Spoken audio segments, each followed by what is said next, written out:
Good morning to all of you. Welcome to my channel. अब RSMSB board की भी जो आंसर की आ चुकी है और रिज़ल्ट भी बहुत जल्दी जो है अपलोड कर दिया जाएगा। तो आप अभी से स्किल टेस्ट की तैयारी शुरू कर दीजिए बहुत अच्छी तरीके से, और जितना भी आप मेहनत कर रहे थे उससे डबल मेहनत जो है स्टार्ट कर दीजिए।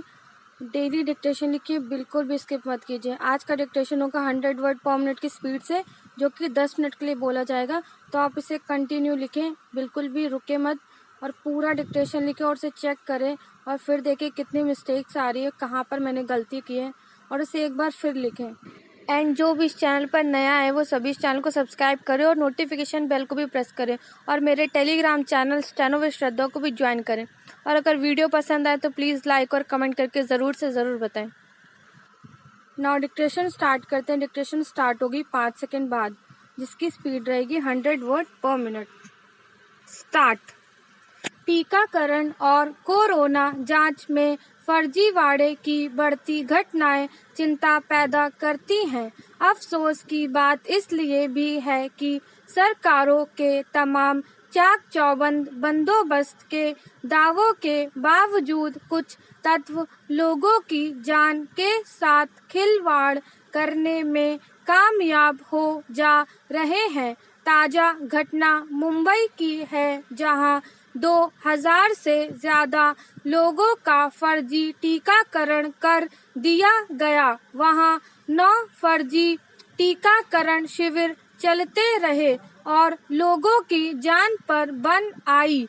हालांकि फर्जी टीकाकरण की घटनाएं देश के अन्य इलाकों से भी आई हैं, लेकिन चिंता और हैरानी की बात इसलिए है कि यह घटना उस महानगर की है जहां हर मामले में पूरी मुस्तैदी के दावे किए जाते रहे हैं। सवाल है कि आखिर फर्जी टीकाकरण शिविर चलते कैसे रहे।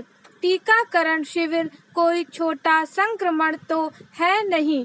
इससे तो लगता है कि मुंबई जैसे महानगर में भी टीकाकरण कार्यक्रम लापरवाही का शिकार हो चुका है, जो पुलिस लोगों की शिकायतों के बाद हरकत में आई। अगर वह पहले से ही सतर्क रहती तो बड़ी संख्या में लोगों को खतरे में पड़ने से बचाया जा सकता था। पैराचेन। गौरतलब है कि टीकाकरण के लिए केंद्र सरकार की ओर से बाकायदा एक निश्चित व्यवस्था निर्धारित की गई है। इसके तहत टीका लगवाने के लिए व्यक्ति को कोविन ऐप के जरिए पंजीकरण कराना पड़ता है। उसके बाद टीका लगाने का दिन और समय तय होता है। साथ ही एक OTP नंबर मिलने की भी व्यवस्था है। इस OTP नंबर को बताने के बाद ही टीकाकरण का प्रमाण पत्र मिल पाता है, पर फर्जीवाड़े ने इस पूरी प्रक्रिया को धता बता दी, जबकि ऐसी घटनाओं को रोकने के लिए ही OTP की व्यवस्था बनी थी। ताज्जुब की बात यह है कि मुंबई में जिन 2000 से ज्यादा लोगों को टीका लगा, उनका कोविन ऐप पर कोई ब्यौरा ही नहीं था।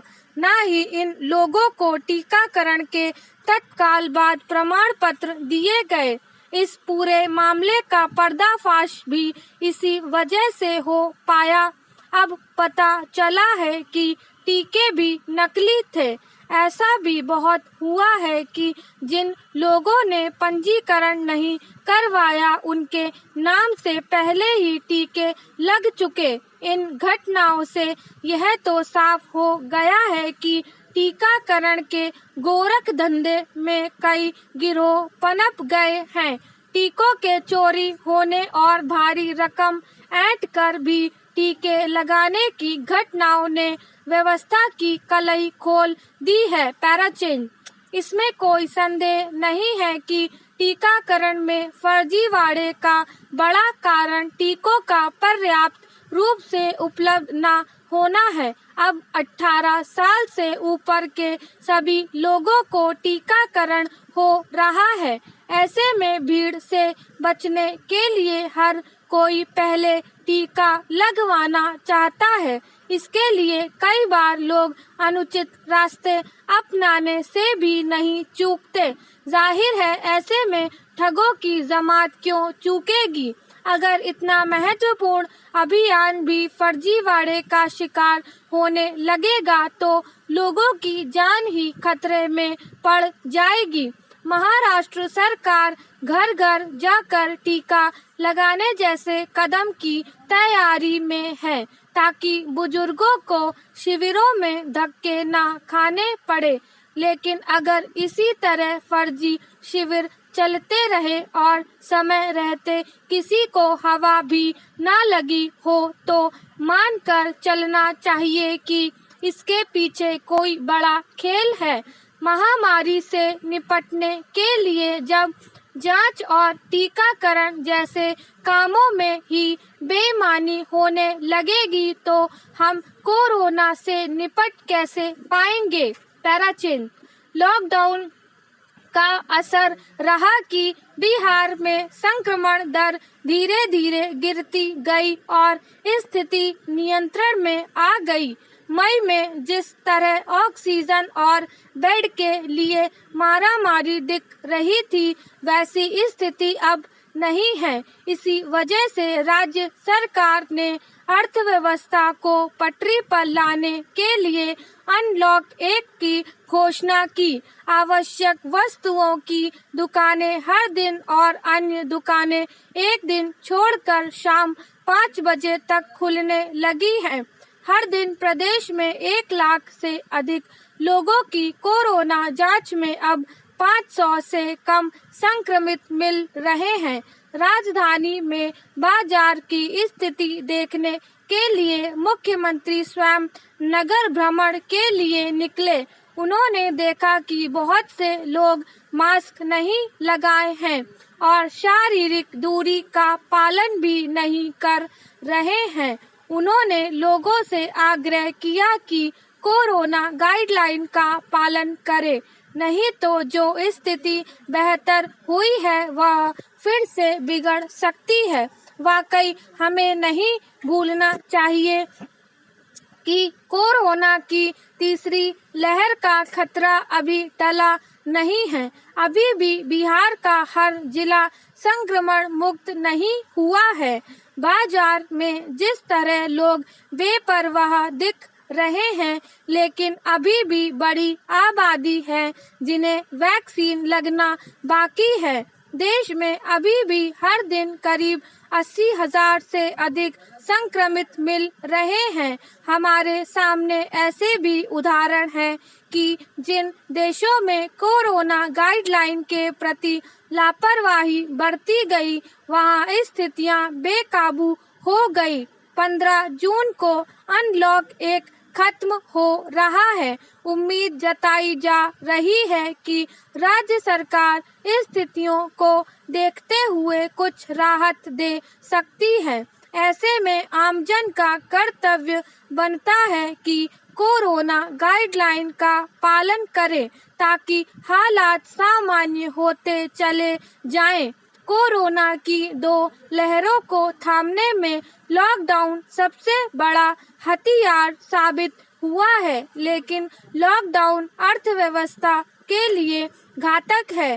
खासकर निम्न और मध्यम वर्ग के लोगों के लिए लॉकडाउन उनकी अर्थव्यवस्था की रीढ़ को तोड़कर रख देता है। पैराचेन प्रधानमंत्री के साथ जम्मू कश्मीर के राजनेताओं की बैठक जिस गर्मजोशी और भरोसे के साथ संपन्न हुई उससे जल्दी ही कश्मीर में जमहूरियत की बहाली और आम लोगों के जीवन में बेहतरी के रास्ते खुलने की सूरत बनी है। हालांकि इस बैठक का एजेंडा पहले से तय नहीं है। यह खुली बैठक थी और गुप्तकार के नेता अपने अपने एजेंडे लेकर आए थे, मगर यह स्पष्ट था कि बातचीत मुख्य रूप से पूर्ण राज्य का दर्जा बहाल करने और विधानसभा चुनाव करने पर ही केंद्रित होगी।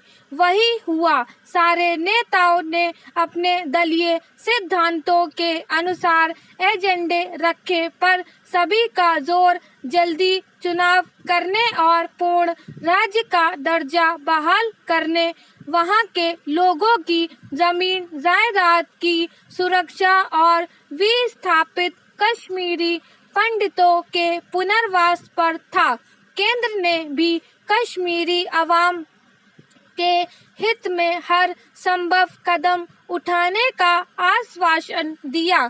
जम्मू कश्मीर का विशेष दर्जा खत्म किए जाने के करीब 2 साल पहले यह पहला मौका था। इससे यह साफ संकेत मिला है कि केंद्र का रुख अब पहले जैसा कठोर नहीं है और न ही कश्मीरी नेता केंद्र से किसी तरह की तनातनी चाहते हैं। इस तरह पहली बार केंद्र और राज्य के बीच लंबे समय से बनी हुई दूरी काफी कुछ खत्म हुई है। पैराचेन कश्मीरी नेताओं के इस बैठक में उत्साहपूर्वक हिस्सा लेने के पीछे एक वजह तो यह भी थी कि उन्हें आखिरकार वहां के अवाम के बीच ही सियासत करनी है और वे अगर किसी मसले पर अड़कर इस बैठक में शिरकत न करते तो राज्य में उन्हें मुश्किलों का सामना करना पड़ता। फिर यह भी कि वहां लोकतंत्र की बहाली जितने समय तक टलती रहेगी उतने समय तक उनकी सियासी हैसियत भी हाशिए पर पड़ी रहेगी। इसलिए सभी दल चाहते हैं कि वहां जल्दी चुनाव हो। केंद्र सरकार भी यही चाहती है, इसलिए इसमें कोई अड़चन नहीं आएगी। अब इसके लिए लंबे समय से टलती आ रही परिसीमन की प्रक्रिया को भी आगे बढ़ाने का रास्ता खुलेगा। इस तरह नए कश्मीर का स्वरूप भी उभर कर सामने आएगा। जहां तक पूर्ण राज्य का दर्जा बहाल करने की बात है, केंद्र सरकार शुरू से कहती आ रही है कि वह स्थितियां अनुकूल होने पर इसकी प्रक्रिया शुरू कर देगी। इस वक्त घाटी में स्थितियां काफी बेहतर हैं। सीमा पर बेवजह तनाव पैदा करने की कोशिशें नहीं हो रही। आतंकवादी गतिविधियां भी काफी कम हो गई है। इसलिए परिसीमन के बाद पूर्ण राज्य का दर्जा बहाल करने में शायद केंद्र को कोई परेशानी ना हो। पैराचिन यह बात कश्मीरी राजनेता भी जानते हैं कि कश्मीर को विशेष दर्जा वापस दिलाना संभव नहीं होगा। केंद्र ने इसे खत्म ही इसलिए किया था कि सारे देश में एक जैसे कानून लागू हो। इसीलिए कुछ नेताओं ने प्रस्ताव रखा है कि कश्मीरी लोगों की जमीन जायदाद की सुरक्षा और नौकरियों में उनकी हिस्सेदारी को लेकर कुछ विशेष प्रावधान किए जाएं, जैसा कि धारा 35A में था। केंद्र सरकार इस प्रस्ताव पर शायद विचार करे। अच्छी बात यह है कि कश्मीरी नेताओं के सकारात्मक रुख की वजह से वहां लोकतंत्र की बहाली का रास्ता खुला है। राजनीतिक गतिविधियों के लिए वातावरण बनना शुरू हुआ है। इस बैठक से अंतर्राष्ट्रीय बिरादरी में भी सकारात्मक संदेश गया है।